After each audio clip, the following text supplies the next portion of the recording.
প্রথম রেলওয়ে পথ যেখানে এসে দাঁড়িয়েছিল, এটা সিলেটের মাটি নয়, এটা চট্টগ্রামের মাটি নয়, এটা ঢাকার মাটি নয়, সেই রেলপথটা দাঁড়িয়েছিল আমাদের দর্শনার মাটিতে, আমার চুয়াডাঙ্গার। তো যেই জেলার মাধ্যমে বাংলাদেশ ভিন্ন দেশের সঙ্গে সম্পর্ক জুড়েছে, যেই জেলার মাধ্যমে বাংলাদেশের কানেকশন ভিন্ন দেশের সাথে জুড়তে পেরেছে, এই জেলাকে অন্য কেউ ছোট ভাবলে কি হবে? আমরা মনে করি বাংলাদেশের 63 জেলার ভেতরে চুয়াডাঙ্গা একটা ঐতিহ্যবাহী ঐতিহাসিক জেলা। এবং আর একটা কথা আপনাদেরকে জানিয়ে দিতে চাই, বাংলাদেশের যতগুলো আন্তর্জাতিক স্থল বন্দর আছে তার ভেতর তালিকা করা হলে বেনাপোলের নামটা যেমন আসবে, দর্শনার নামটাও তেমন আসতে হবে। এবং আপনাদের এই যে দর্শনা রেলওয়ে জংশন, এটা পুরো বাংলাদেশে ফেমাস। এবং আপনারা আমার ব্যাপারে হয়তো বা কেউ কেউ একটু একটু জানেন, আজকে একটা তথ্য বলে দিয়ে যাই যেটা হয়তো বা অনেকে জানেন না। আমি আসিফ হুজুর, আমার পুরো 14 গোষ্ঠীর জন্ম হচ্ছে খুলনা বিভাগে। চুয়াডাঙ্গাও কিন্তু খুলনা বিভাগের একটা জেলা। তো আমি আজকে বুকের পাটাকে ফুলিয়ে গৌরব করে বলছি, খুলনায় যদি আমার জন্ম হয়, খুলনা আমাদের বিভাগ। আরে আসিফ হুজুর যদি খুলনার সন্তান হয়, আসিফ হুজুর তো চুয়াডাঙ্গার সন্তান। আমাদের বিভাগ কিন্তু এক। এই জন্য আমি সে চুয়াডাঙ্গাতে এসেছি। আমাদের চুয়াডাঙ্গায় রয়েছে মাথাভাঙ্গা নদী, আমাদের চুয়াডাঙ্গায় রয়েছে আমাদের পৌর পার্ক, আমাদের চুয়াডাঙ্গায় রয়েছে দামুড়হুদা, আমাদের চুয়াডাঙ্গায় রয়েছে দর্শনা, আমাদের চুয়াডাঙ্গায় রয়েছে স্থলবন্দর। আমরা চুয়াডাঙ্গাকে বলতে চাই এটা একটা বাংলাদেশের খুলনার ব্র্যান্ড জেলার নাম। এটা বললাম আপনাদেরকে ভালোবেসে গৌরব করে। আমি দোয়া করি আজকে আমি যে পরিমাণ যুবকদের আওয়াজ দেখতে পাচ্ছি, এটা প্রমাণ করছে চুয়াডাঙ্গার সন্তান কোনো কাপুরুষের সন্তান নয়, বীরপুরুষের সন্তান বসে আছে। আওয়াজ যখন দিবেন, আওয়াজের জোরে যেন প্রমাণ হয়ে যায় এক একটা বিড়ালের বাচ্চা নয়, সিংহ পুরুষগুলো আমার সামনে বসে আছে, দাঁড়িয়ে আছে। আল্লাহ তুমি চুয়াডাঙ্গার মাটিকে কবুল কর, পড়েন সবাই আমিন। আমরা আর কোনো ডান বামে যেতে চাই না, সোজা আল কোরআনে আমরা চলে যেতে চাই। একটু চুয়াডাঙ্গাবাসীকে আবদার রাখবো, এটা ধমকের আবদার না, এটা আমার মানুষ হিসেবে মানুষের কাছে আবদার। আপনারা দেখতে পাচ্ছেন আজকের এই মা হচ্ছে, এখানে আমরা কয়েক হাজার লোক আছি, কিন্তু আগামীকাল আজকের এই দর্শনার মাহফিলটা দেখবে প্রায় কয়েক কোটি মানুষ। ইভেন আমার যেটা অফিসিয়াল আইডি বা পেজ যেটাই বলেন না কেন, ওখানেও কিন্তু প্রায় 5 মিলিয়ন টু 6 মিলিয়ন লোক এখানে অ্যাটাচড আছে। আরো কত জায়গায় কত লোক আছে এটা হিসাব করা যাবে না। আমরা জাস্ট এতটুকুই বলতে চাই, আমাদের আচরণ, ভালোবাসা, গায়ের জোর এতটা বেশি হবে যেন পুরো দেশের মানুষ জানতে পারে চুয়াডাঙ্গার দর্শনার মাটি এটা সাধারণ কোনো মাটি নয়, এটা ইসলামের ঘাটির মাটি। আমি 1 থেকে 3 গুনছি, এর মাঝে নিজেকে তাফসীর শোনার জন্য প্রস্তুত করে নেবেন, বাস আর কোনো কথা হবে না। 1, আস্তাগফিরুল্লাহ আস্তাগফিরুল্লাহ। এই কথা কে বলে দেখেন তো? না, কথা কে বলছে? আমার কানে আওয়াজ আসছে, আপনারা শুনতে পাইছেন না? কথা বলবেন না। আবারও বলছি, তাফসীরের সময় no sound, keep quiet, keep silent, একদম চুপ থাকবেন। আপনাদের ভাই হিসেবে আবদার। এই ছেলে, এই তোমরা কই যাও? এর জীবনও বিয়ে হবে না। তাও উঠে আর কি, বিয়ের ভয় না নাকি রে বেটা? এর বাড়ি কোনে ভাই? এর বাড়ি কোনে? ধরেন দি ভাই, ধরেন দি। ও যায় কোনে? আজীব কথা, ফোন দিয়েছে মানে? কে ফোন দিয়েছে ওকে? আল্লাহকে হেদায়েত দান করুন, পড়ে সবাই আমিন। কেউ যদি উঠে যায় ওর লুঙ্গিটা টান দিয়ে ধরে বসায় দেওয়া লাগবে, তবে লুঙ্গি যেন খুলে না যাও। আচ্ছা ঠিক আছে, আমি 1 থেকে 3 গুনছিলাম, ওই একজন ছেলে হয়তো বা অষ্টমেও যেতে পারে, it's not a big deal, মজা করলাম। আমি 1 থেকে 3 গুনছি, এর মাঝে আপনারা সুন্দর পরিবেশটা করে ফেলবেন। 1, আস্তাগফিরুল্লাহ, 2,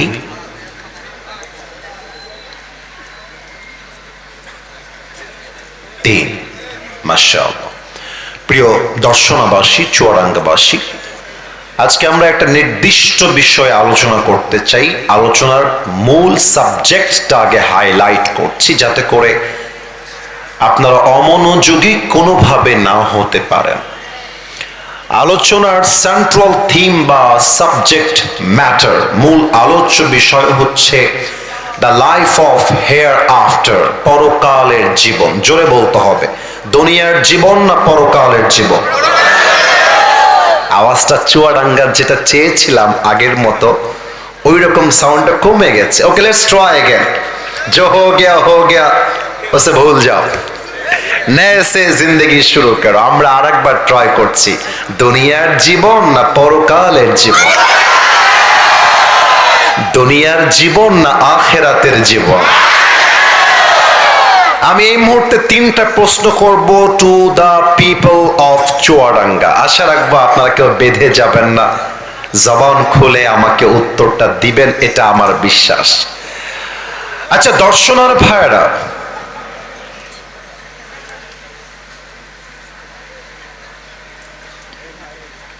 আমাকে উত্তর দিয়ে বলেন তো, একজন মুমিনের কাছে, মুসলমানের কাছে দুনিয়ার জীবন কি সেরা না আখিরাতের জীবনটা সেরা? এটা চুয়াডাঙ্গার সাউন্ড হয়েছে। এর প্রমাণটা আমি আমার বাবার থেকে দিব না, আল কোরআন থেকে দিব। 30 নম্বর পারা, সূরাত দুহার 4 নম্বর আয়াত, আল্লাহ তাআলা বলছেন, আমি কোরআনে প্রবেশ করলাম। আউযু বিল্লাহি মিনাশ শাইতানির রাজীম। ওয়ালাল আখিরাতু খায়রুল লাকা মিনাল উলা।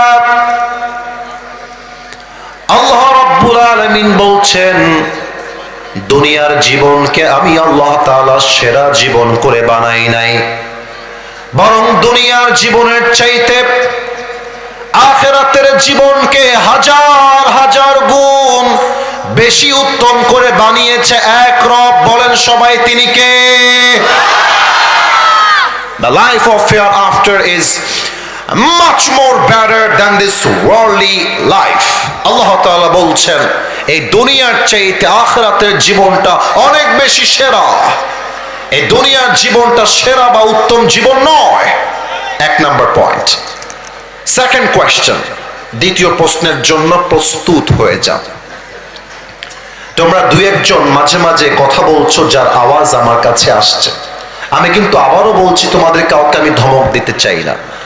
আমার কথা যেন একটু তোমাদের কান থেকে ডান বামে ক্রস না করে, প্রত্যেকটা কথা তোমাদের কলিজায় গিয়ে আঘাত লাগতে হবে। নাইম কোথায়? ধরো।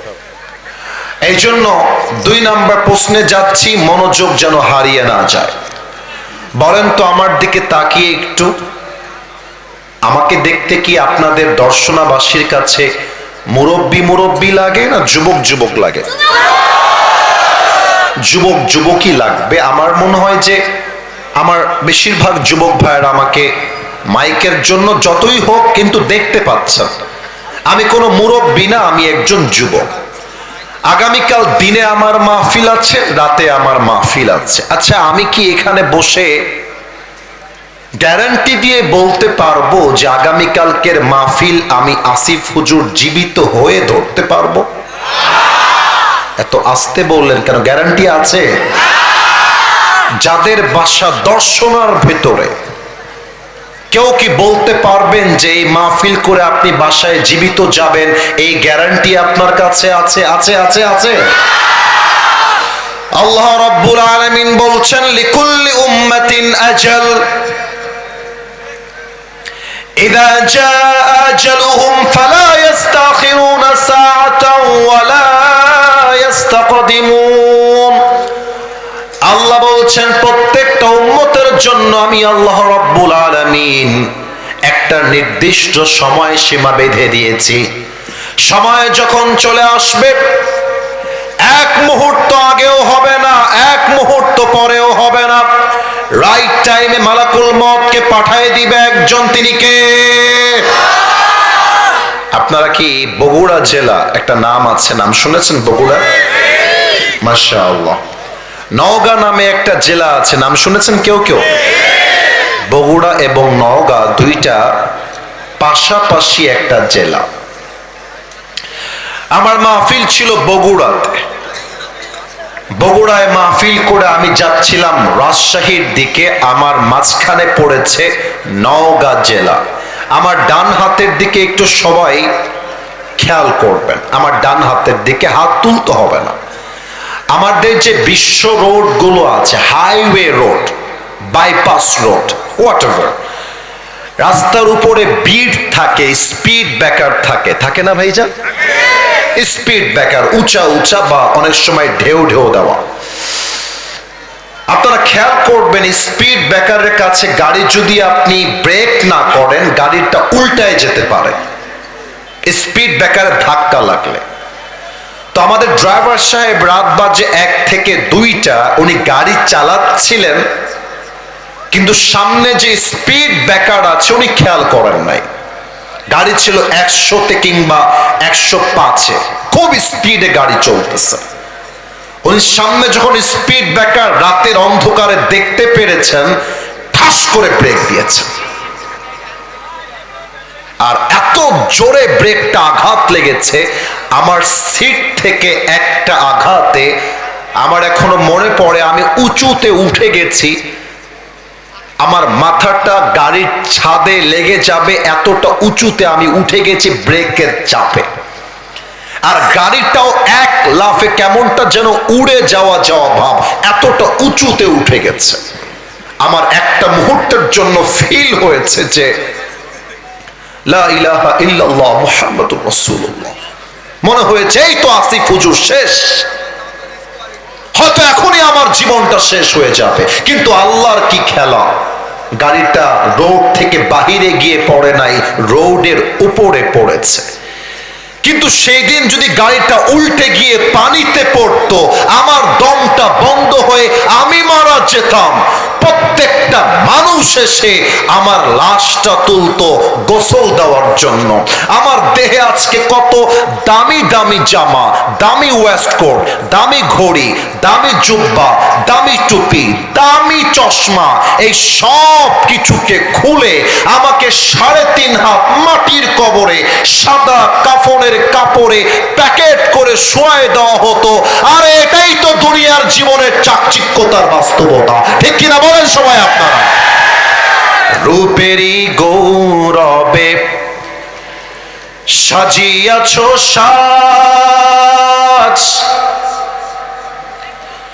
সোনা দানা কত কি আর রাজকী পোশাক, যেদিন প্রাণ চলে যাবে সবই পড়ে রবে, প্রাণ চলে যাবে সবই পড়ে রবে, গায়ে দেবে মার কি নথন রে মোনা আমার, কেন বাঁধো দালান ঘর, ঠিক কিনা বলেন?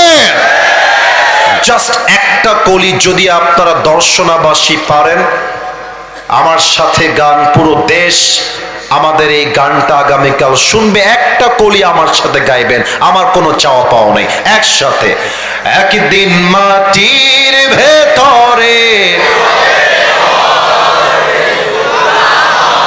কেন বাঁধো দালান ঘর, ঠিক কিনা? দেহ তোমার চরম চর গলে পচে যাবে,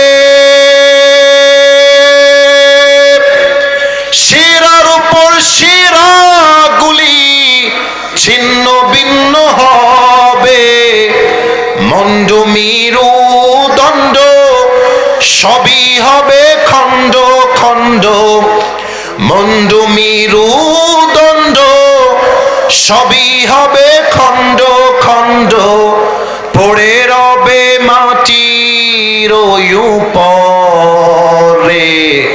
মন আমার কেন বাঁধো দালান ঘর, একসাথে একদিন মাটির ভেতরে কেন বাঁধো দালান ঘর, ঠিক কিনা বলে? আবার আল্লাহ রাব্বুল আলামিন বলেন, ওয়ামাল হায়াতুদ দুনিয়া ইল্লা মাতাউল গুরুর। This life of this world is nothing more than play and entertainment. এই দুনিয়ার জীবনটা একটা চাকচিক্যতা ছাড়া, ধোঁকা ছাড়া আর কিছু হতে পারে না। আজকে হাজারো যুবক আমার মাহফিলে এসেছে।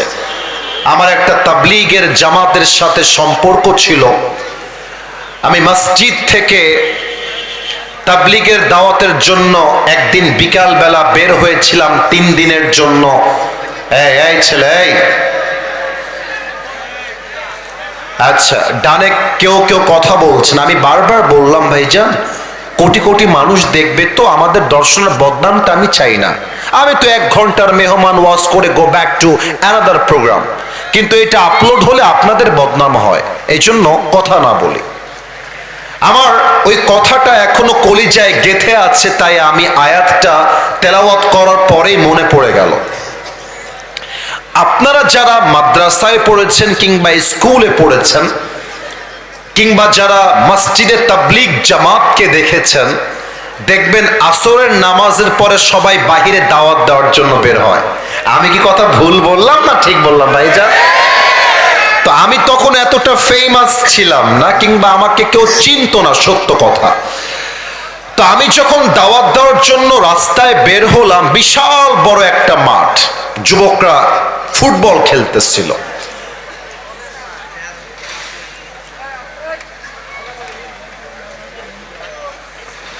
তোমাদেরকে আমি যখন ধরবো না, সব ভুলে যাবা কোথায় বাড়ি, কই থেকে আসছো। আমি খুলনার ছেলে, কিন্তু ভাই আমরা ভালোর জায়গায় ভালো, খারাপের জায়গায় খারাপও আমরা হতে পারি। এটা আমাদের খুলনা বিভাগের জেলা যুবক ভাই। এতগুলো মানুষ চাতক পাখির মতো তাকিয়ে আছে, ওই 3টা ওখানে গিয়ে গল্প করতেছে। কত বড় সাহস তাদের, চিন্তা করেন। আর কোনো কথা আমি যেন আমাকে না বলতে হয়। আমি আবারও বলছি, এরকম কোন মাহফিলে আমার হয় না এতবার বলতে হয়। আমি 1 বছরে 1 দিনে এসেছি, আপনাদের ভালোবাসা এত বেশি হবে। আরে আমার মন চাইবে একবার নয়, বছর 10 বার আমি চুয়াডাঙ্গায় আসবো, ঠিক কিনা বলে? একজন যুবককে আমরা ডাকলাম নামাজের জন্য, দাওয়াত দেওয়ার জন্য। ওই যুবকটা কাছে আসলো। আমিরে জামাত, আমাদের তাবলীগের যিনি জামাতের আমির ছিলেন, উনি বললেন, যুবক ভাই আমার, মাগরিবের নামাজের পরে ঈমান এবং আমলের বিশেষ ওয়াজ হবে, আপনি আমাদের সঙ্গে চলেন, মাগরিবের নামাজটা একসাথে পড়বেন। দাওয়াত দেওয়া হলো। প্রথম কথাই সে বলল যে, হুজুর আমাকে দাওয়াত দিয়ে লাভ নাই, সামনে যান, রুড হয়ে, খারাপ ভাবে। তো আমির সাহেব বিনয়ের সাথে বললেন, কেন ভাইজান, আপনাকে নামাজের দাওয়াত দেওয়া যাবে না কেন? তো যুবকটা বলল, ভাই আমার তো এখনো বিয়ে হয় না, আমি তো বয়সে অনেক ছোট, আমার বিয়ে হবে, বাচ্চা হবে, ওই বাচ্চার বাচ্চা হবে, নানা হব, দাদা হব, তখন গিয়ে হজ করে এসে 5 ওয়াক্ত নামাজি হয়ে যাব। আমার নামাজের সময় এখনো আসে নাই। আমি প্রত্যেকটা যুবককে বলতে চাই, তোমার মতো হাজারো যুবক ছিল যারা বলতো কাল থেকে নামাজ পড়বো, কাল থেকে নামাজি হয়ে যাব, ওই কালটা আর আসে নাই, তারা আজই কবরের বাসিন্দা হয়ে গিয়েছে, ঠিক কিনা বলে? আল্লামা ইকবাল রহমতুল্লাহি আলাইহি লিখেছেন, হুয়ে নামওয়ার বেনিশা कैसे कैसे,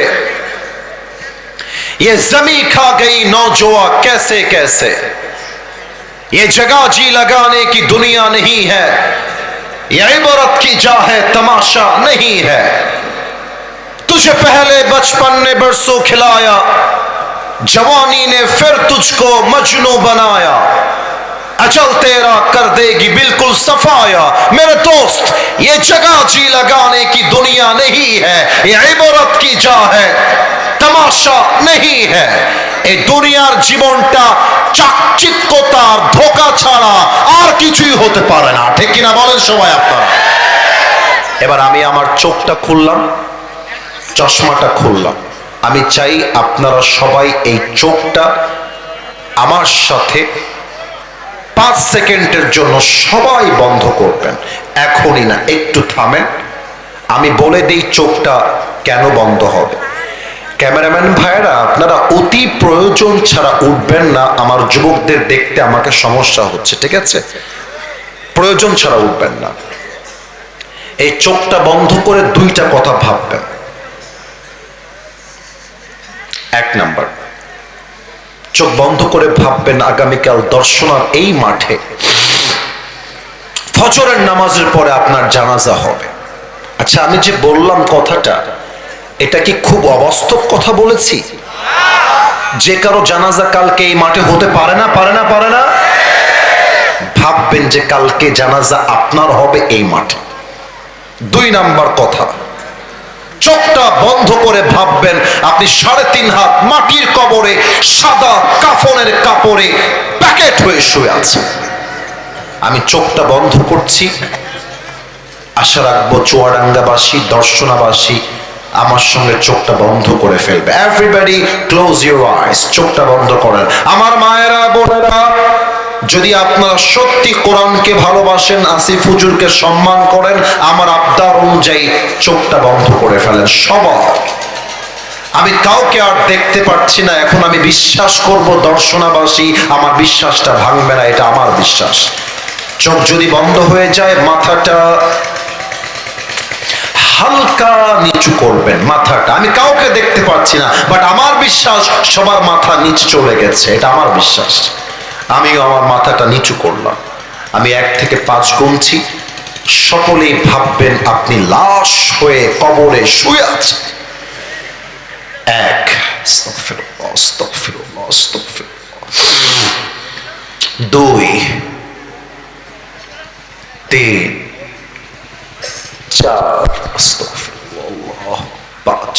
মাথা উঁচু, চোখ খোলেন সবাই, আমার দিকে তাকান, চোখ খুলে আমার দিকে তাকান। একটা প্রশ্ন করেন, আমি যদি আজকে এই দর্শনার মাহফিল থেকে যাওয়ার পথে মারা যাই, কথার কথা, আচ্ছা আমি কি আমার জীবনে এমন কোন আমল এই পর্যন্ত করতে পেরেছি যে আমি গ্যারান্টি দিয়ে বলতে পারবো যে আমি যদি এখন মারা যাই, ইয়েস, আমার আমলের দ্বারা আমার কবরটা জান্নাতের বাগান হয়ে যাবে? নিজেকে বলেন তো, আছে কি এমন কোন আমল আপনার জীবনে? দেখবেন আপনার মন বলবে নাই, আমার মন বলছে নাই। আমাকেও আমার মন বলছে, আসিফ তোর জীবনে এমন কোন আমল নাই যে তুই এখনই মরলে তোর কবরটা এখনই জান্নাতের বাগান হয়ে যাবে। একটা কথা বলে ফেলি, রাগ করবেন না কেউ। আমি যদি চেয়ার থেকে এখন নেমে যাই, অনেকের পকেট চেক করি, আবারও বলছি, রাগ করবেন না, আমার কথা আমি বোঝাবার স্বার্থে বলছি। এখানে এমনও লোক খুঁজে পাওয়া যাবে যার পকেট চেক করলে এখন বিড়ির প্যাকেট খুঁজে পাওয়া যাবে, এখানে বসে আছে। কেউ কারো দিকে তাকাবেন না, আমি সো সরি। না না, হাসছে কে? এইটা নির্লজ্জতা ছাড়া কিছুই না। যদি আপনি হাসেন, মাহফিল শুনতে আসছে, বিড়ির পকেট, বিড়ি তার পকেটে আছে। ইভেন আমার কথা যদি বিশ্বাস না হয়, খেয়াল করবেন, যাওয়ার সময় কিছু লোক মাহফিল থেকে বের হতে দেরি, বিড়ি টানতে দেরি হবে না। এখানে এমনও যুবক আছে, ওর ফোনটা আমি যদি পকেট থেকে বের করে নেই আর বলি you just have to unlock your phone right now, এখনই আনলক করো, আমি বলছি না 100-এ 100 আছে, তবে এমনও যুবক থাকতে পারে যার মোবাইল ফোনটা চেক করলে তার গার্লফ্রেন্ডের ছবি সহ অনেক মেয়ের উলঙ্গ ভিডিও ছবি খুঁজে পাওয়া যাবে। যুবক, আমি অনেক বোনদেরকে দেখলাম পুরো রাস্তায় বোরকাওয়ালি আমার প্রিয় সম্মানিতা মা এবং বোনেরা দাঁড়িয়েছিলেন। আমি বলতে চাই হক কথা, এটা বলতে আমার কোনো লজ্জা নেই, আমার কোনো বাধা নেই। আজকের মাহফিলে এমনও মেয়ে আসতে পারে যেই মেয়েটা গতকাল শুক্রবার তার বয়ফ্রেন্ডের সঙ্গে পার্কে বোরকা পরেই প্রেম করে দর্শনায় ফিরে আসছে, থাকতে পারে। এর কারণটা কি? আজকালকার বোরকা হয়ে গেছে জাস্ট একটা শো অফের মতো। ইভেন অনেক মেয়ে যারা পার্কে প্রেম করে, এদের বেশিরভাগ মেয়ে বোরকাওয়ালীরাই প্রেম করে বেড়ায়। দর্শনের ভাইরা, দেখলেই মনে হবে यार ये लड़की तो अभी के अभी जन्नत से भाग के दुनिया में आई है माशाअल्लाह।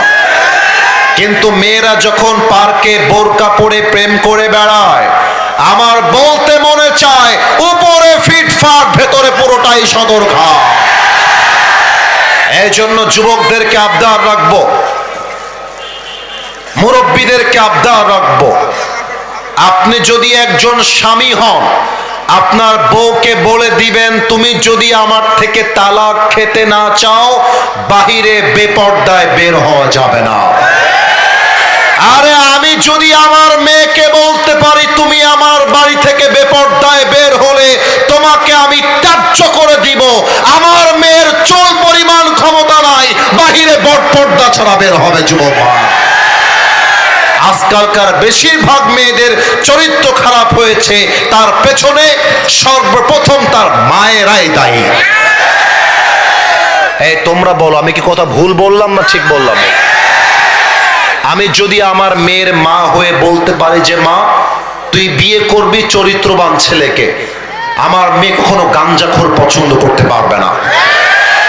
আমি যদি বলি আমার মেয়েকে তোমাকে বিয়ে করতে হবে দিনদার ছেলেকে, আমার মেয়ে টাকাওয়ালা টাকলার পেছনে লাইন ধরবে না। যুবক ভাই, এখানে এমন লোক থাকতে পারেন যিনি আজকে শনিবার ফজর থেকে নিয়ে এশা পর্যন্ত, স্টিল at this moment এশা পর্যন্ত এক ওয়াক্ত নামাজও পড়ে না, এখানেই বসে আছে, এখানেই থাকতে পারে না। এটা ঠিক বলতে হবে না, না না, লজ্জা দিয়েন না কেউ কাউকে। আমি কাউকে হাত দেখিয়ে বলি নাই যে ইনি এই লোকটা, আমি বলেছি থাকতে পারে। এবার সবাই আমার দুইটা আঙ্গুলের দিকে তাকান, কাউকে হাত তুলতে হবে না। বলেন তো এখানে একটা আঙ্গুল না দুইটা আঙ্গুল? ভাই আমাকে একটু দেখে বলেন সবাই, একটা না দুইটা? দুইটা। ওইটা মনে হয় ওই মা বোনদের ক্যামেরা না, ওইটা মা বোনদের। আচ্ছা ওই ভাইজান, আপনার যদি কাজ না থাকে ক্যামেরা হটায় ফেলেন তো ভাই, কাউকে ডিস্টার্ব দিয়েন না, কাউকে ডিস্টার্ব দিয়েন না। আর যদি বারবার উঠতে হয় ক্যামেরা দরকার নাই। আরে মা বোনদের আমাকে দেখা জরুরি নয়, আমার কথাটা বোঝা জরুরি। যুবক ভাই, তাই না বলো? আমি যদি আরেকবার দেখি আপনি দাঁড়িয়েছেন, আপনার ক্যামেরা কিন্তু আমি হটাই দিব ভাইজান। আমি আমার যুবকরা কষ্ট হবে এটা আমি সহ্য করতে পারবো না। একদম সোজা কথা ভাই, আমার একদম সোজা কথা। তাকবীর দেন, নারায়ে তাকবীর। আল্লাহ রাব্বুল আলামিন প্রত্যেকটা মানুষের জন্য মৃত্যুকে দুইটা ভাগ করে দিয়েছেন। এক হলো নামাজি বান্দার মরণ, আর দুই হলো বেনামাজি বান্দার মরণ। আমি কয়েকটা হাদিস বলবো এই মুহূর্তে, এক একটা হাদিস শেষ হবে আপনারা চিৎকার করে সুবহানাল্লাহ পড়বেন। কাশিদের একটা আর একটু গলা ঠিক করে না। নামাজি বান্দার সামনে যখন মালাকুল মওত আসবে, তার চামড়ার রং হবে ধবধবে সাদা ফর্সা চেহারা। না চুয়াডাঙ্গাবাসী আসলে মরা গো, আরেকবার পড়েন সুবহানাল্লাহ। এবার যেন আমাকে আর আবদার করতে না হয়, নিজেরাই তালে তালে সুবহানাল্লাহ পড়তে থাকবেন। আল্লাহর হাবিব বলেছেন নামাজি বান্দার সামনে যখন মালাকুল মওত আসবে, তার দেহে থাকবে ধবধবে সাদা একটা লম্বা জুব্বা। নামাজি বান্দার সামনে যখন মালাকুল মওত আসবে, তার মুখে থাকবে লম্বা লম্বা কালো কালো চাপদাড়ি। নামাজি বান্দার সামনে যখন মালাকুল মওত আসবে, তার চেহারার দিকে যখন নামাজি বান্দা তাকাবে, মনে হবে তার চেহারা দিয়ে পূর্ণিমার চাঁদের মতো আলো বের হচ্ছে। এবার একটু তাকান তো, এটা আমার হাতে টিস্যু দেখা যায়? ওই কথা না করলে বুঝি কেমন বলা, দেখা যায় নাকি কম না? দেখা যায়? একটু উত্তর দেন তো, এটা কি আমার হাতে গোল না চারকোনা? Right answer, right answer. আর একবার, গোল না চারকোনা? এবার যে হাদিসটা বলছি এটা বোঝার জন্য আমার চেহারা দেখলে হবে না, এই টিস্যুটা জাস্ট কয়েকটা সেকেন্ড দেখেন। কাফাম মিন নাকফানিল জান্নাহ ওয়া হানুত মিন হানুতিল জান্নাহ। নামাজি বান্দার রূহকে জান্নাত পর্যন্ত নেওয়ার জন্য আল্লাহ তাআলা ফেরেশতার মাধ্যমে জান্নাত থেকে দুনিয়াতে একটা স্পেশাল রেশমি রুমালের চাদর জান্নাত থেকে হাদিয়া হিসেবে পাঠায় দেবে। এই মৃত্যুটা আমরা চাই না? এত আস্তে বললে তো মনটা খারাপ হয়ে যাবে, চাই না? আমি যদি একটা কথা বলে ফেলি রাগ করবেন না তো আপনারা? না, এইদিকে আওয়াজ পাইলাম, রাগটা করবেন না তো? বলার জন্য অনুমতি আছে তো সবার? আমি যখন এই পিচ্ছি, একদম পিচ্ছি, আমার আব্বা আমাকে ধরে নিয়ে গিয়ে মক্তবে ভর্তি করে দিয়েছে, একদম পিচ্ছি। আমি হাফেজ হয়েছি প্রায় 14 থেকে 15 বছর হবে আমার হাফেজ হওয়ার বয়স। আমরা এই ছোট্টবেলার থেকে আলহামদুলিল্লাহ নামাজটা শুধু পড়ি তা না, আমরা তাহাজ্জুদটাও পড়েছি। কারণ কি, হেফজখানায় যারা পড়ে এদের জন্য 5 ওয়াক্ত নামাজ পড়লেই হয় না, তাহাজ্জুদটাও পড়তে হয়। তো আমি যখন মাঝে মাঝে ভাবি, আমার আব্বা যদি আমাকে আজকে মাদ্রাসায় না পড়াতেন, আমি হয়তোবা কোনো নায়ক গায়ক হতাম, হুজুর হতে পারতাম না। ঠিক কিনা বলে? নামাজি বান্দার মরণ হবে বড্ড সুন্দর মরণ। এবার আসেন 2 নাম্বার, বেনামাজি বান্দার মরণ। এটা যে কত ভয়ঙ্কর হবে, আমি হাদিসগুলো যখন মাঝে মাঝে বলি, আমার হাতের দিকে একটু খেয়াল রাখবেন। আমি নিজে দেখেছি আমার গায়ের লোমগুলো দাঁড়িয়ে যায়, হাদিসগুলো এতটা ভয়ঙ্কর হাদিস। এক একটা হাদিস বলবো, আপনারা আগে বলেছেন সুবহানাল্লাহ, এখন সকলে বলবেন নাউজুবিল্লাহ। আগেই বলেন একবার নাউজুবিল্লাহ। এই পিচ্ছি, এই বসাও করে, ফাউল ছেলে কোথাকার, বারবার এদিকে ডান বাম করতেছে না। খবরদার, পিচ্চিরা আমাদের মাহফিলের সৌন্দর্য, কিন্তু ওরা ওঠা বসা করলে ধমক দেওয়া ছাড়া কোনো গতি নেই যুবক ভাইরা। ঠিক কিনা বলেন? চুপচাপ ওখানে বসে থাকবা দোয়া পর্যন্ত। মালাকুল মউত যখন নামাজি বান্দার সামনে এসে দাঁড়িয়ে যাবে, চশমাটা সেকেন্ড টাইমের জন্য খুললাম, এই পুরো চোখটা হবে টকটকে লাল। নাউজুবিল্লাহ বলবেন না? গায়ের চামড়ার রং হবে ভয়ঙ্কর রূপে নীলাভ বর্ণের দেহ। নাউজুবিল্লাহ। মালাকুল মউতের পা থাকবে জমিনে, মাথা থাকবে আকাশ বরাবর, বিশাল লম্বা। মালাকুল মউতের চেহারা দেখার সাথে সাথে হাদিসে আসছে, বেনামাজি যে মুরব্বী হবে, বেনামাজি যে যুবক হবে, বেনামাজি যে মা হবে, পুরো দেহটা থরথর করে কাঁপতে থাকবে। এবার আসেন আমরা মূলে চলে যাই, এবার আর নাউজুবিল্লাহ বলতে হবে না। আমার মাইকটা একটু হটাচ্ছি, আমার বাম হাত কি দেখা যায়? তো জোরে করলে ভালো হয় ভাই, দেখা যায়? আমার বাম হাতটা কেউ মিস করবেন না। মালাকুল মউত তার বাম হাতটা পেছনের দিকে নিবে, পেছন থেকে বেনামাজি রূহের দিকে একটা থাবা মারবে। রূহটা যখন এভাবে ছিঁড়ে বের করবে, হাদিসে আসছে একটা জীবিত ছাগলকে যাবেহ না করে তার চামড়া কেউ যদি ব্লেড দিয়ে ছিঁড়ে ফেলে, ওই ছাগলটার যে পরিমাণ কষ্ট হয় তার চাইতে 70 গুণ বেশি কষ্ট দিয়ে বেনামাজির রূহকে কবজ করা হবে। বলেন নাউজুবিল্লাহ। এই ওয়াজ শুনেও কেউ যদি আজকে ফজরের নামাজ না পড়ে, বিশ্বাস করেন তার মতো কপাল পোড়া এই পৃথিবীতে দ্বিতীয় আর কেউ হতে পারে না। এবার একটা প্রশ্ন করব, যার উত্তর 95% ভুল আসতে পারে, একটু অ্যালার্ট হয়ে যান। বরং তো মাইয়াতকে যখন কবরে দাফন করা হবে, দুইজন ফেরেশতা এসে মাইয়াতকে মোট কয়টা প্রশ্ন করবে? তিনটা না, চারটা। You are right and they are right, চারটা বলেছে। আচ্ছা, আমি প্রশ্ন করছি, সবাই মিলে উত্তর দেন। প্রথম প্রশ্ন, মর রব্বুক, আমাদের রব কে? না, দর্শনার সাউন্ড হয় নাই। আমাদের রব কে? আল্লাহ আমার রব। অডিয়েন্স আরেকবার, আল্লাহ আমার রব। দমে দমে তনু মনে তারি অনুভব, তোমার দুনিয়াতে আমি যেদিকে তাকাই, অথই নেয়ামতে ডুবে আছি সবাই। পাক পাখালির কণ্ঠে শুনি তাসবিহ কলো রব, তাসবিহ কলো রব। পড়েন, আল্লাহ আমার রব। আমার একটা মাহফিলে বাধা দেওয়া হয়েছিল, কেউ কি দেখেছেন? হ্যাঁ, না না, আপনারা দেখেন নাই, এলাকার লোকও দেখেছে। আচ্ছা, আমি কি বলেছিলাম? আমি বলেছিলাম সার্বভৌমত্বের মালিক আল্লাহ, এবং সেই আল্লাহ একটা কিতাব দিয়েছেন, কিতাবটার নাম হলো আল কোরআন। আমি বলেছিলাম বাংলাদেশে যারা বিএনপি করে তারাও মুসলমান, জামাত যারা করে তারাও মুসলমান, আওয়ামী লীগ যারা ছিল তারাও মুসলমান, এনসিপিও মুসলমান। ইভেন বাংলাদেশের 91% মানুষ হচ্ছে মুসলমান ঘরের সন্তান।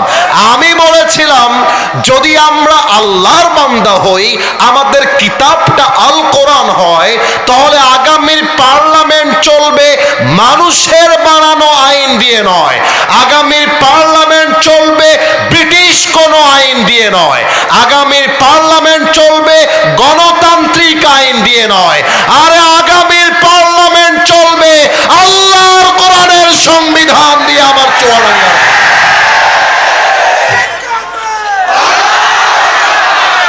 এই কথা আমি কেন বললাম? স্টপ স্টপ, এই কথা আমি কেন বললাম? উনি ডান পাশ থেকে আমাকে কাউন্টার দিয়ে বলেন, হুজুর রাজনৈতিক বক্তব্য দেওয়া যাবে না। আপনারা আমার ভূমিকা দেখেছেন, আমি স্পষ্ট ভাষায় বলেছি বাংলাদেশ চলবে আল কোরআন দিয়ে। এটা কোনো রাজনৈতিক বক্তব্য নয়, এটা 18 কোটি মানুষের কলিজার দাবি। আগামীর বাংলাদেশ চলবে আল্লাহর কোরআন দিয়ে। আমার চুয়াডাঙ্গার ভাই, এবং লাস্ট পর্যন্ত উনি আমাদের সামনে ক্ষমা চাইতে বাধ্য হয়েছেন।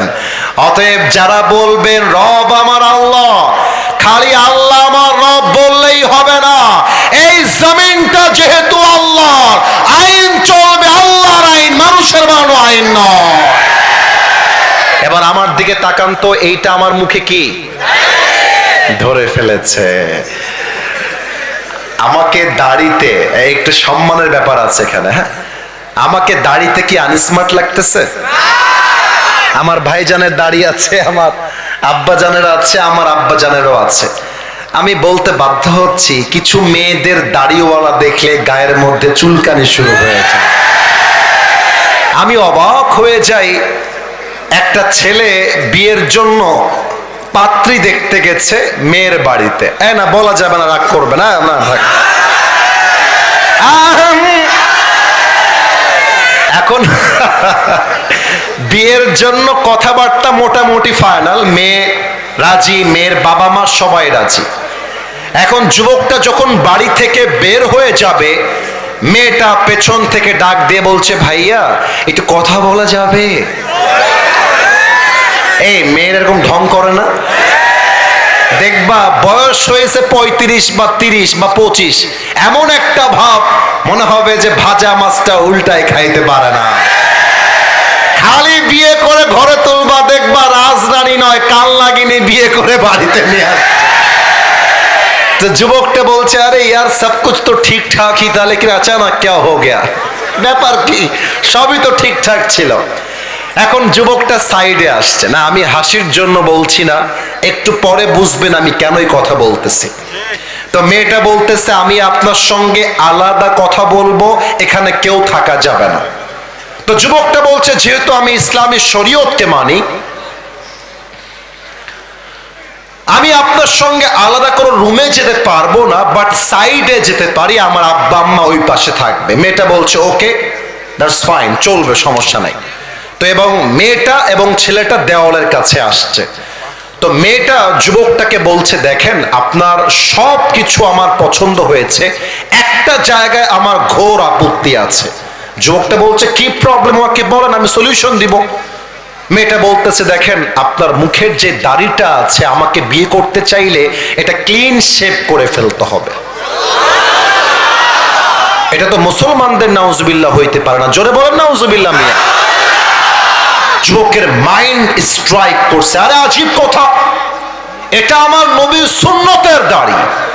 যুবকটা বলছে, আপনার মতো হাজার মেয়ে আমাকে রিজেক্ট করলেও আই ডোন্ট কেয়ার, আমার কথা একটা, আমার দাড়ির জন্য যে আমাকে বিয়ে করতে চায় না, সে তো আমার বাড়ির বউ হওয়ার যোগ্যতাই রাখে না। আরে যেই মেয়ে আমাকে দাড়ির জন্য বিয়ে করতে চায়, সেই তো আমার বাড়ির বউ হওয়ার যোগ্যতা রাখে। তুমি কে ব্যক্তিকে চেনো? আপনি দাড়ি রাখবেন না, নবীর আদর্শ মানবেন না, নবীর পোশাক পরবেন না, আর বলবেন হাদা নবিয়ুনা মুহাম্মাদুর রাসূলুল্লাহ সাল্লাল্লাহু আলাইহি ওয়াসাল্লাম, তাও হবে না, তাও হবে না। আরে নবী আমার নবী বলার আগে নবীর আদর্শকে পার্লামেন্ট পর্যন্ত নেওয়া লাগবে, ঠিক কিনা বলে? এবার 3 নাম্বার প্রশ্ন করছি, বুকের পাটা ফুলিয়ে উত্তর দিবেন। বলেন তো আমাদের ধর্মের নাম কি? এতটা আসতে চাইনি, আরো জোরে চেয়েছি। আমাদের ধর্মের, ইসলামকে ধর্ম হিসেবে পেয়ে আমরা খুশি না বেজা? আচ্ছা, ইসলাম ধর্ম মানলে কি অশান্তি হয় না শান্তি হয়? ওসমান হাদিকে যারা খুন করে পালিয়ে গিয়েছে, ইসলামের আইন দিয়ে আইন পাশ করেন, ওকে যারা মাথায় গুলি করেছে, ওদেরকেও ঢাকার জাতীয় মসজিদ বাইতুল মুকাররমের সামনে মাথায় গুলি করে হত্যার রায় পাশ করতে হবে। এটাই আল্লাহ কোরআনের সংবিধান।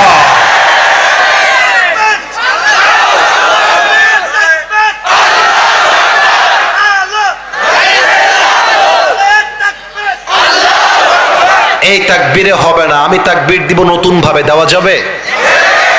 নতুন মানে নতুন স্লোগান, যেটা মাহফিলে কখনো আপনারা শোনেন নাই, কিন্তু পারমিশন আছে। এখানে কোনো বামপন্থী নাই তো, ভারতপন্থী নাই তো? আরে আমার কথা একটা, কেউ যদি বাধা দেয় তাফসীর মাহফিলে, এটা 5 আগস্টের আগের বাংলাদেশ নয়, এটা পরের বাংলাদেশ। ওর পিঠের চামড়া একটাও থাকবে না। আমি তাকবীরটা শিখাইয়ে দিচ্ছি, দেখা যাক আপনারা কতটুকু সাউন্ড দিতে পারেন। আমি বলবো নারে তাকবীর, আপনারা বলবেন আল্লাহু আকবার। আমি বলবো দিল্লি না ঢাকা, আপনারা বলবেন ঢাকা ঢাকা। আমি বলবো গোলামি না আজাদি, আপনারা বলবেন আজাদি আজাদি। আমি বলবো আপোষ না সংগ্রাম, আপনারা বলবেন সংগ্রাম সংগ্রাম। আমি বলবো ক্ষমতা না জনতা, আপনারা বলবেন জনতা জনতা। আরো বাকি আছে, শিখাই দেই, মাথায় রাখেন, স্লোগান দেওয়ার টাইমে কাজে আসবে, এখন একটু মুখস্থ করে নেন। আমি বলবো ইনকিলাব ইনকিলাব, আপনারা বলবেন জিন্দাবাদ জিন্দাবাদ। আমি বলবো জিন্দাবাদ জিন্দাবাদ, আপনারা বলবেন ইনকিলাব ইনকিলাব। আমি বলবো কথায় কথায় বাংলা চাই, আপনারা বলবেন বাংলা কি তোর বাপ দাদার। আমি বলবো বাংলা কি তোর বাপ দাদার, আপনারা বলবেন কথায় কথায়। আমি বলবো দিয়েছি তো রক্ত, আমি বলবো রক্তের বন্যায়, আপনারা বলবেন ভেসে যাবে। আমি বলবো লিল্লাহি তাকবীর, কাশি দেন সবাই মিলা। আচ্ছা, একটা ঘোষণা দিয়ে দেই, আপনারা যদি এই তাকবীরটা সিংহের গর্জনে দিতে পারেন, আগামীকাল দেখবেন পুরো দেশে এটা আলোড়ন তৈরি করেছে। আর যদি মরার মতো দেন, মরার, আমি মিডিয়াদেরকে বলবো খবরদার, মান সম্মান রাখতে চাইলে এই ভিডিও তোমরা আপলোড দিও না। কিন্তু আমার বিশ্বাস, এটা আমার বিভাগ, এটা আমার মাটি, আরে কথা বলবেন, বাতিলের মসনদ কেঁপে উঠবে চুয়াডাঙ্গার ভাইরা আমার। দেন একটা কাশি। আমি 1 থেকে 3 গুনছি, নতুন স্লোগান দেওয়ার জন্য নিজেকে প্রস্তুত করে নেবেন। মুরব্বীদেরকে বলবো গামছাটা মাথায় বেঁধে আমার সঙ্গে স্লোগানে তাল মিলাবেন। 1 2, আচ্ছা দেন না আর একটা কাশি। 3, নারায়ে তাকবীর। এ দিল্লি না ঢাকা, গোলামি না আজাদি, আপোষ না সংগ্রাম, এ ক্ষমতা না জনতা। আমার ভাই কোমরে, এই খুনি কেন বাহিরে, দিয়েছি তো রক্ত, এ রক্তের বন্যায়, এই কথায় কথায় বাংলা চায়। এই বাংলা কি তোর বাপ দাদা? ইনকিলাব ইনকিলাব, এই জিন্দাবাদ জিন্দাবাদ, নারে তাকবীর। স্লোগানের যে সাউন্ড পেয়েছি আমার মনে হয়েছে আমার সামনে কোনো বিড়ালের বাচ্চা নয়, সব সিংহের বাচ্চাগুলো আমার সামনে এখানে বসে আছে। আল্লাহ তুমি এই স্লোগানকে কবুল করো, পড়ে সবাই আমিন। কয়েকটা প্রশ্ন আসছে, অনুমতি পাওয়া যাবে? আবারও চাই, অনুমতি পাওয়া যাবে? এই একটা কথা বলে দেই, এখানে বাবা অনেক কম এসেছেন, তবুও যারা এসেছেন, এবং মা অনেক কম এসেছেন, তবুও যারা এসেছেন, আপনার ছেলেকে আর দেরি কইরেন না, বিয়েটা দিয়ে দেন। আমি আমার ওয়াজে বলেছিলাম শীতকালে যার বউ নাই তার বাড়িতে কিছুই নাই। আরে শীতকালে আমার কম্বল দিয়ে সিঁদুর হবে না, ল্যাপ দিয়ে সিঁদুর হবে না। আরে সিঁদুর করতে আমার বাড়িতে আমার বউয়ের দরকার। এবারের সংগ্রাম বিয়ের সংগ্রাম, এবারের সংগ্রাম চরিত্র রক্ষার সংগ্রাম, এবারের সংগ্রাম গার্লফ্রেন্ডকে বাদ দিয়ে বউ ধরার সংগ্রাম। আল্লাহ তুমি যুবকদেরকে নেককার দিনদার সুন্দরী বউ দিয়ে দাও। এই যে আমিন কয় না, ওই শালা বউ পাবে না। বলেন মিয়া জোরে সরে আমিন। আচ্ছা ঠিক আছে, একটা প্রশ্ন খুলে ফেলেছি, দ্বিতীয় প্রশ্নটাও একটু খোলার ট্রাই করি। আর হ্যাঁ, এখন যদি কেউ উঠে যায়, আমার চোখে পড়ে যায়, আমি কিন্তু সঙ্গে সঙ্গে দোয়া দিব। আমার 1 ঘন্টার ওয়াদা, the time is already done. তবে সব জায়গায় নিয়ম কানুন দিয়ে টাইম মাপলে হয় না, মাঝে মাঝে ভালোবাসা দিয়েও তো যুবকদের জন্য টাইমটা পাল্টাতে হয়, ঠিক না? আচ্ছা প্রথম প্রশ্ন পড়ার ট্রাই করি। আসসালামু আলাইকুম। আচ্ছা ওয়ালাইকুম আসসালাম।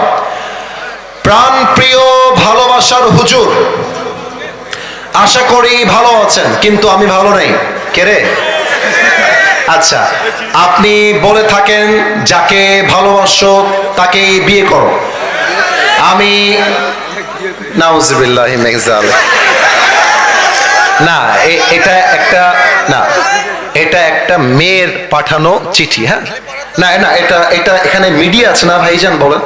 সে একটা প্রপোজাল মূলক কথা লিখেছে, এটা মিডিয়াতে যাওয়া যাবে না। আমাদের দর্শনের একটা সুনাম আছে, আমরা চাই না এই সুনামটা নষ্ট হয়ে যাক, ঠিক কিনা বলেন? প্রিয় বোন, আমার পেছন লাইন দিয়ে লাভ নাই, আপনি অন্যদিকে যান। আল্লাহ আপনাকে দিনদার নেককার স্বামী দান করুক, পড়েন সবাই আমিন। হুজুর, আমি আমার জীবনে 9টা মেয়েকে বাড়ি থেকে পালিয়ে নিয়ে এসে বন্ধুদের সাথে বিয়ে দিয়েছি, কারণ তাদের মধ্যে হারাম সম্পর্ক ছিল এবং তাদের পরিবারের কেউ তাদেরকে বিয়ে দিতে রাজি ছিল না। মেয়েগুলোর অন্য জায়গায় বিয়ে দিচ্ছিল, এই জন্য পালিয়ে নিয়ে এসে বন্ধুদের সাথে বিয়ে দিয়েছি। এতে কি আমি পাপ করে ফেলেছি? এটা আমার না। আচ্ছা রাগ করবা না, এটা আপনাদেরকে কে দিয়েছে? যুবকরা দিয়েছে এটা? আচ্ছা যুবকরা দিয়েছে। মহান ব্যক্তি মনে হয় এখানে উপস্থিত রয়েছে। আমি তাকে বলবো, যাকে পছন্দ তাকেই আমাদেরকে বিয়ে করতে হবে যুবক ভাই। তবে খেয়াল করবা, কার মেয়ে নিয়ে আসছো সাবধানে নিয়ে আসবা। ভুলে ভালে ভিন্ন মেয়ে তুলতে গেলে কিন্তু তোমার পিঠের চামড়া একটাও থাকবে না। তবে আমার যেটা মনে হয়, পালিয়ে বিয়ে করাটাকে আমি সাপোর্ট করি না, ইসলামও সাপোর্ট করে না। তবে যারা পালিয়ে বিয়ে করে এরা সাদে সাদে পালিয়ে বিয়ে করে না। আরে দেয়ালে পিঠ ঠেকলে মানুষ পালিয়ে বিয়ে করতে বাধ্য হয়। আমার তো মনে হয় যুবকের বাপ যদি যুবককে রাইট টাইমে বিয়ে দিয়ে দেয়, আরে পালিয়ে বিয়ে করবে কেন? ধুমধাম করে সবার সামনে বিয়ে হবে। এখন দেখা যায় যুবকটা বিয়ে করতে চায়, বাপ বলে তুই তোর নিজের পায়ে দাঁড়িয়ে তারপরে বিয়ে করবি। মেয়েটা বিয়ে করতে চায়, বাপ মা বলে তোর বয়স এখনো 18 হয় নাই। আমি দর্শনার কাছে প্রশ্ন রাখতে চাই, 18 বছরের আগে যদি একজন মেয়ে বিয়ে করতে না পারে, 16 বছরের মেয়ে টিকটকে নেচে বেড়ায়, এই আইনটা কোথায় থেকে আসবে যুবক ভাইরা বলো আমাকে? 16 বছরের মেয়ে টিকটকে নাচতে পারবে, পার্কে গিয়ে প্রেম করতে পারবে, হোটেলে গিয়ে বয়ফ্রেন্ড নিয়ে নষ্টামি করতে পারবে, হালাল ভাবে বিয়ে করতে পারবে না। এটা প্রমাণ হয়ে যাচ্ছে। পার্লামেন্ট চলছে আল কোরআন দিয়ে নয়, পার্লামেন্ট চলছে পশ্চিমা আমেরিকার সভ্যতা দিয়ে যুবক ভাইরা। আল্লাহ যুবকদেরকে হালাল ভাবে বিয়ে করার তৌফিক দান করে পড়েন সবাই আমিন। এখানে যুবকদের প্রায় প্রশ্ন সেম। অনেকে বিয়ে করতে চায়, আব্বা আম্মা বিয়ে দিতে চায় না। আমার কথা, লাস্ট কথা বলে দোয়া করে দিব, একটু সবাই 2 হাত তোলেন, সবাই সবাই, কেউ যেন বাদ না যায়। সবাই একটা কাশি দেন। আমি যা যা বলতে বলবো হাত নামানো যাবে না। বলেন সবাই আওয়াজ দিয়ে একবার আল্লাহ। না, আওয়াজটা কমে গেছে। আল্লাহ। এবার দিল থেকে বলেন, ও আমার আল্লাহ, আমি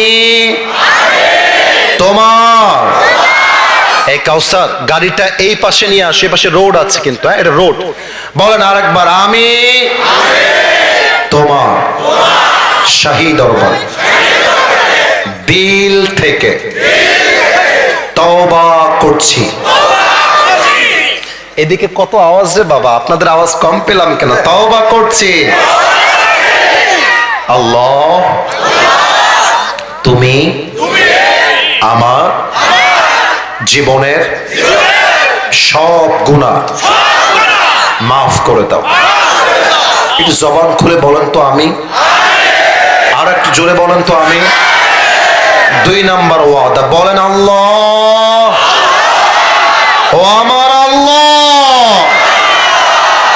আমি তোমাকে ওয়াদা দিলাম। না, এটা আসতে হলে আমি দোয়ার দিকে যাব না। বলেন ওয়াদা দিলাম, আজ থেকে 1 ওয়াক্ত নামাজ। না, হাসি মুখে না, সিরিয়াস হয়ে। হ্যাঁ, এটা খুব দামি একটা ওয়াদা। বিশ্বাস করেন, একটা যুবক যদি এই ওয়াদা পালন করতে পারে, আজকের মাহফিলটা সফল হয়ে যাবে। ঠিক কিনা বলে? বলেন ওয়াদা দিলাম, আজ থেকে 1 ওয়াক্ত নামাজ। और भी जोर से बोलो নামাজ। আর কখনো ছাড়বো। এবার হাতটা উঁচু করে ধরেন, আমার মতো আমার দিকে তাকান, বলেন ছাড়বো না। হাতটা নড়ে নাই রে ভাই, ছাড়বো না। বলেন সবাই আওয়াজ দিয়ে ইনশাআল্লাহ। এবার হাত নামিয়ে সবাই ডাক দেন, বলেন আসিফ হুজুর। আর একটু জোরে কর না দেই ভাইজান, আসিফ হুজুর। আমরা আপনারে ওয়াদা দিলাম, দোয়া না করে। সাউন্ড কমে গেছে তোমাদের, আর একবার, দোয়া না করে আমরা কেউ উঠে যাব না নে। এটা খুলনার দিকে বলে, এদিকে বলে নাকি? এদিকেও বলে। তাহলে আরেকবার জোরে কম দেই, ভাই যাব না নে। জোরে সরে বলে ইনশাআল্লাহ। এবার যদি দোয়ার মধ্যে কেউ সেলফি তুলতে, আমার জীবনটা ভাই কাহিল। এই যে আমার হাত এখনো, আব্বাজান এখনো রক্ত জমে আছে, এখানে কাটা এখানে কাটা। ছেলে পেলে কি করে দেখেন, আমাকে ধাক্কা দিয়ে মাটিতে শুয়ায় দেয়, আমি শুয়ে থাকি, ওই শালা শুয়ে থেকেই সেলফি তোলে। এই সেই দিন নীলফামারীতে মাহফিল ছিল, আমাকে শুয়ায় দিল ধাক্কা দিয়ে, কমিটিও শুয়ে গেছে, সেলফি তুলতেছে। আমি বললাম কি রে, শুয়ে থাকেন রে বাবা। বলছে হুজুর আমার বউ বলেছে সেলফি তুলে বাড়িতে আসতে হবে। তো এই জন্য আমরা কোনো মারামারি চাই না, দোয়ার সময় নো সেলফি। আমি যখন নেমে যাব, আরে আমি দর্শনায় বছরে একবার এসেছি, হাতও মিলাবো, সুযোগ থাকলে সেলফি তুলে বাসায় যাব ইনশাআল্লাহ। আলহামদুলিল্লাহি রাব্বিল আলামিন, والصلاة والسلام على سيد الأنبياء والمرسلين وعلى آله وأصحابه أجمعين। আল্লাহ রাব্বুল আলামিন, রাত 12টা বেজে গিয়েছে, প্রায় 1.5 ঘন্টার কম বেশি আমরা কথা বলেছি। আমাদের কথার মাঝে ভুল ভ্রান্তি হতে পারে, আল্লাহ রাব্বুল আলামিন ভুলগুলো ক্ষমা করে দিয়ে সবাইকে তুমি সঠিক কথা অনুযায়ী আমল করার তৌফিক দান করে দাও আল্লাহ। আমার চোখে আমি দেখতে পাচ্ছি আজকের এই মাহফিলে 95 বেশি আমার কলিজার টুকরা যুবক ভাইরা এসেছে।